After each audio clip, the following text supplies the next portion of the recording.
త్వరలోనే అక్కినేని నాగ చైతన్యను పెళ్లి చేసుకోబోతున్న సమంత సెప్టెంబర్ వరకు షూటింగ్లలో పాల్గొనాల్సి ఉంది.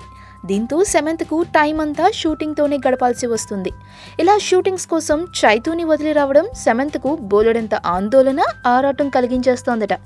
ఇప్పటికే షూటింగ్కి వెళ్ళిపోయిన సమంత అక్కడి నుండి వెళ్లే ముందు చైతూతో గడిపిన మధుర క్షణాల్లో ఒకదాన్ని ఇన్స్టాగ్రామ్లో పోస్ట్ చేసి, అసలు నేను ఎందుకు వెళ్ళాను, నేను అనారోగ్యానికి గురవుతున్నానేమో అనిపిస్తుంది, ప్లీజ్ నన్ను వెళ్ళేలా చేయొద్దు అంటూ చైతూపై తనకున్న ప్రేమను తెలియజేసిన సమంత లాస్ట్లో డ్రామా క్వీన్ అంటూ తనకి తానే హ్యాష్ ట్యాగ్ పెట్టుకుంది.